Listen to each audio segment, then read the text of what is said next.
Tapos, salbutamol, 0.6 ml, kada 8 oras, pagliwasan ni kayo, gano'n ang bukol niya, 0.6 ml, aga-aga. Inihaw na duwa sabay-sabay. Ano? Inihaw. Oo. Kada 8 oras ini. Na?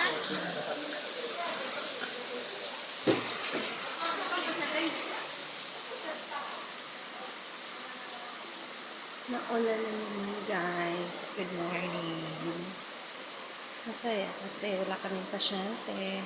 And hopefully sana hanggang mag-umaga wala para makapagpahinga naman ang mga kumadron and everyone. Under construction po ngayon ang aming RHU and medyo pag umuulan tumutulong talaga sila.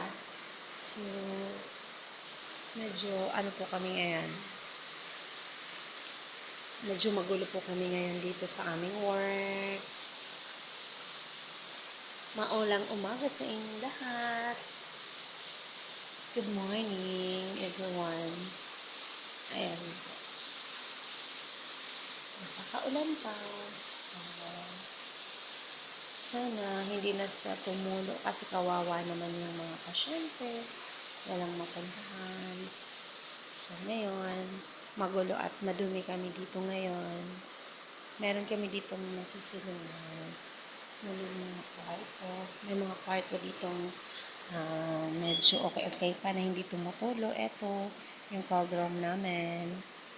And yung higaan namin, yun lang muna yung naaano dito, naaayos. Kasi talagang medyo sirang-sira po talaga sila. So, hopefully within 4 months, matapos na siya. Ay, ang dilim.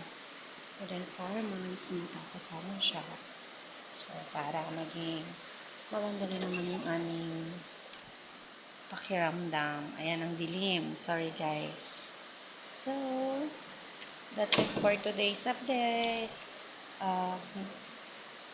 That's it for today's video, mga kapag. Bye-bye. See you.